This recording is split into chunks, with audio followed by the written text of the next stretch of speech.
Assalamualaikum warahmatullahi wabarakatuh. Terima kasih teman-teman yang udah menyempatkan waktunya untuk nonton video ini. Dan terima kasih juga teman-teman yang udah support channel ini dengan cara like dan subscribe. Nah, di video ini aku mau share mengenai variable array pada Python. Nah, apa itu array?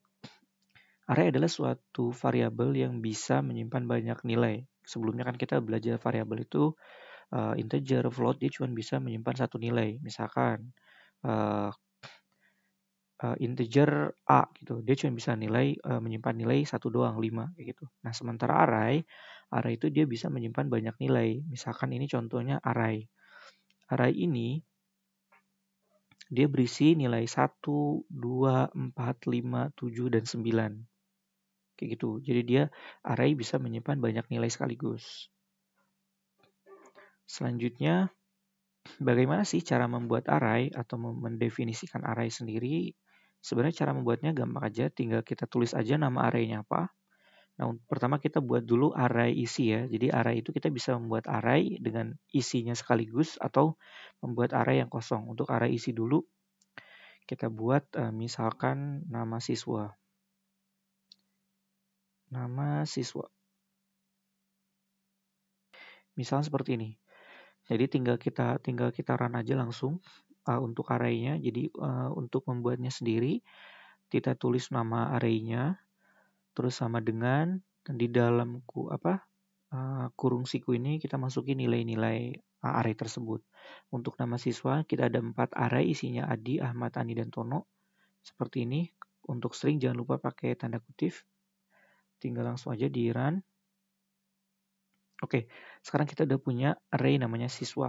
Nah, bagaimana cara memanggil array ini? Kita tinggal misalkan kita ingin memanggil nama Adi atau kita menggunakan nama Adi, memprint nama Adi. Bagaimana kita memprint nama Adi? Nah, si array itu dia posisinya atau indeksnya itu dari 0. Jadi kalau misalkan kita ingin memanggil nama Adi atau ngeprint nama Adi tinggal kita print.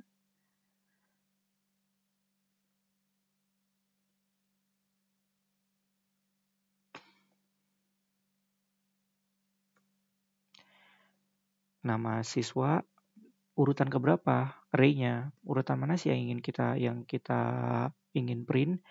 Nah, Adi ini di urutan pertama ya.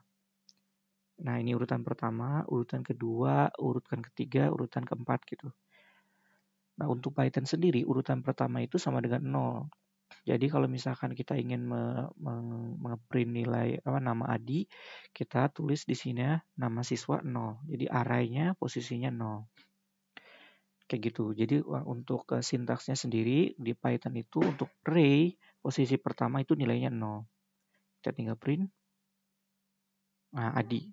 Jadi nama siswa untuk posisi 0 atau posisi pertama, indeksnya 0, posisi pertama itu Adi. Kalau misalnya kita klik 4, salah. Kenapa? Karena meskipun isinya 4, ini kan dimulai dari angka 0 ya. Berarti ini nama siswa itu dia dimulai dari angka 0.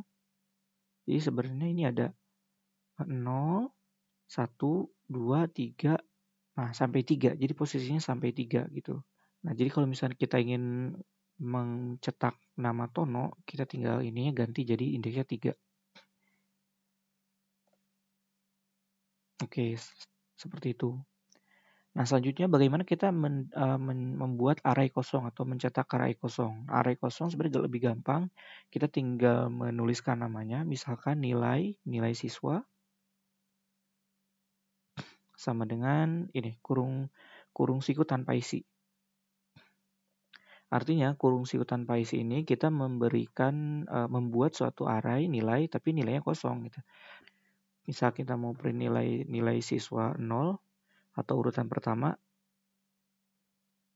nggak ada index out of range karena dia belum ada isinya gitu. Jadi tidak ada isi di dalam nilai siswa ini. Arraynya kosong kayak gitu. Nah, kalau misalnya kita ingin memanggilnya kan tadi kita tinggal ditulis aja nama arraynya dan indeksnya gitu, posisinya. Bagaimana kalau misalnya kita merubah gitu? Misalkan kita ingin merubah nama arraynya gitu. Misalkan kita ingin merubah nama Adi. Adi misalkan siswa yang pertama, siswa dengan indeks 0, namanya berubah. Dia bukan lagi Adi, tapi Adi Saputra gitu. Caranya kayak gini. Jadi kita nama siswa 0 sama dengan Adi Saputra. Nah, ini kita memanggil atau menggunakan mengedit si nama Adi ini, nama siswa ke 0. Sekarang kalau misalkan kita panggil nama siswa semuanya,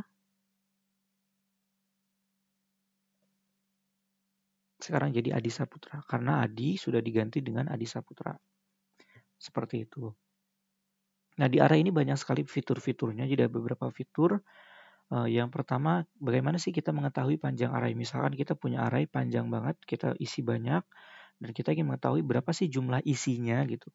Untuk mengetahui jumlah isinya, jumlah elemen atau jumlah isi itu sama dengan len, tinggal diketik saja len, arraynya apa, nama arraynya. Arraynya misalkan kan ini nama siswa, len nama siswa. Kayak gitu. Print jumlah isi.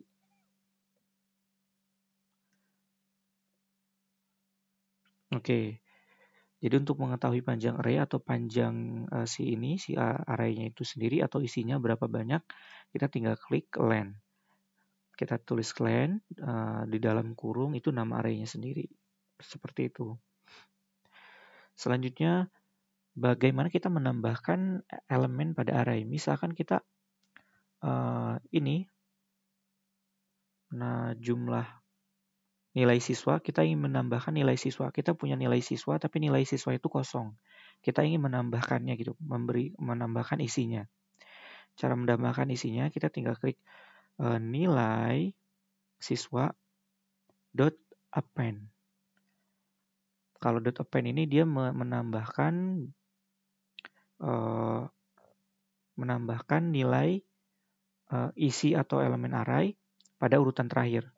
Jadi karena urutannya ini karena belum ada 0 ya udah jadi dia urutan pertama. Contohnya nilainya 70 ya. Nah, siswa dot append 70, kita print nilai siswa ya.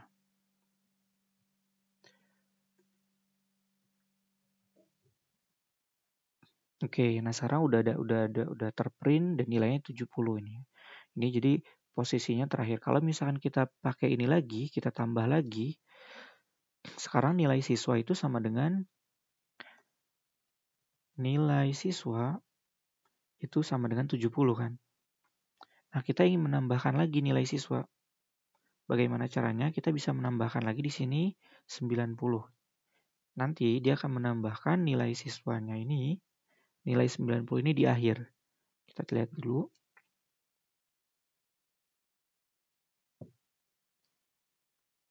Oke, selesai dan coba lihat. Nah, sekarang ada 90. Jadi append ini untuk menambahkan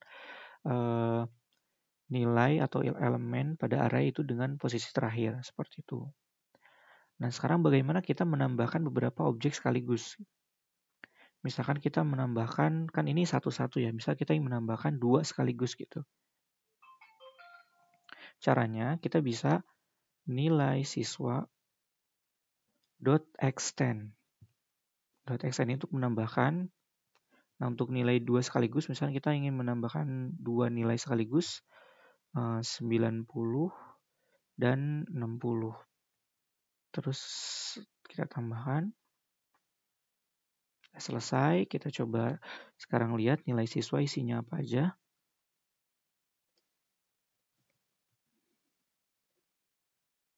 Nah, sekarang nilai siswa isinya 70, 90, 90, dan 60. Karena kita udah menambahkan 2 nilai sekaligus yaitu 90 dan 60.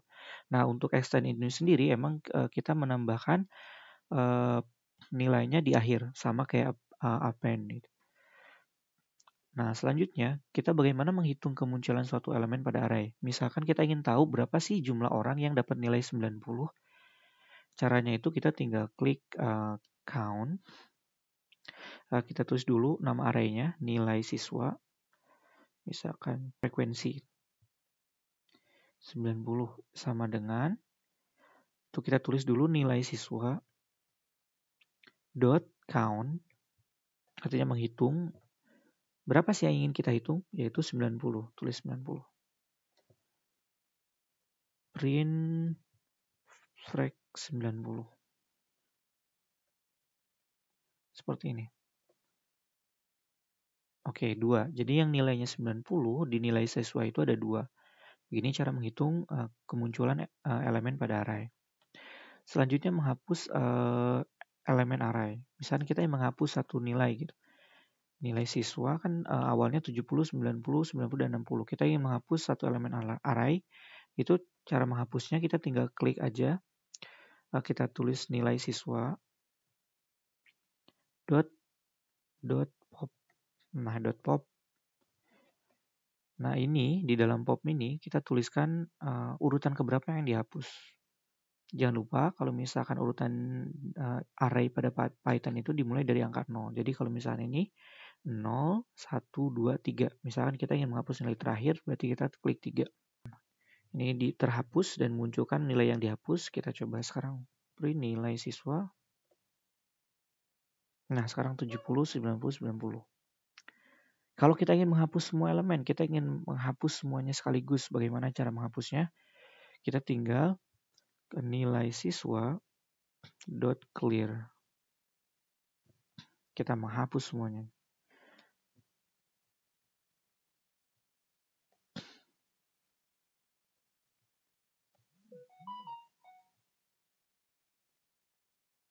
Oke, nah kita langsung menghapus semuanya. Jadi sekarang nilai siswa isinya kosong.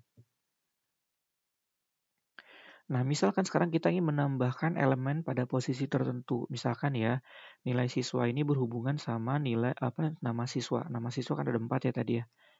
Nama siswa ini Adi, Ahmad, Ani, dan Tono. Misalkan mereka itu punya nilainya Adi itu sama dengan nilainya, misalkan ya, Adi itu nilainya 10, 80, Ahmad itu 90, Ani itu 65, dan Tono itu misalkan 70. Nah, kalau kita ingin menambahkan nilainya, kita misalkan menambahkan nilai Tono dulu deh. Ini kan posisinya berarti 0, 1, 2, 3. Nilai siswa .insert gitu, kita tulis dulu indeksnya, posisinya 3. Yang ingin kita tambahkan nilainya 70. Oke. Nah, sekarang kita coba print nilai siswa 70. Nah, sekarang kita ingin menambahkan posisinya di sini kita kode baru nilai siswa .insert posisi 0 itu 80.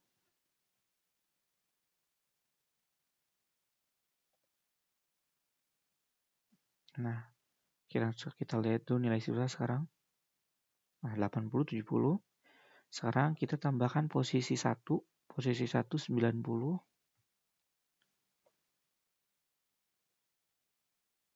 Udah. Oke, sekarang posisi 1, 90. Sekarang kita tambahkan posisi 2. Dan 3 sama dengan 70 ya.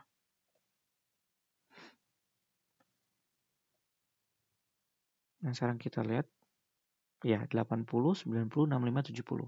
Seperti itu. Nah, selanjutnya bagaimana kita mengurutkan elemen pada array. Misalkan kita ingin membuat urutan nilai siswa. Caranya gimana? Kita tinggal tulis aja urutannya. Misalkan nilai siswa, kita print dulu nilai siswa. Di sini urutannya 80, 90, 65, 70. Kita ingin mengurutkannya menjadi dari kecil ke besar. Dari kecil ke besar. Urutkan dari kecil ke besar. Caranya gimana? Tinggal nilai siswa sort kayak gitu. Selesai. Ini kita mengurutkan dari kecil ke besar. Nah, sekarang kita coba print nilai siswa. Nah, sekarang urutannya udah berubah dari kecil ke besar. 65, 70, 80, dan 90. Selanjutnya kalau misalnya kita ingin membuat urutkan dari besar ke kecil, kita tinggal nilai siswa dot sort reverse. Nah, reverse ini kebalikannya kita tulis true. Jadi dibalik, kan emang harusnya by default dia mengurutkan dari kecil ke besar. Kalau kita dibalik atau di reverse, dia akan mengurutkan dari besar ke kecil. Nah, sekarang kita cek nilai siswa. Sekarang diurutkan dari besar ke kecil, 90, 80, 70, 60, dan 70 dan 65. Yang terakhir, bagaimana kalau misalkan kita ingin memutar posisi elemen array? Misalkan kita punya array-nya 1, 4, 5, 8, 9, 0. Ini adalah array-nya. Kita ingin merubah posisinya, memutar jadi yang duluan 0, 9, 5, 8, 4, 1. Nah, kalau ini caranya array dot reverse.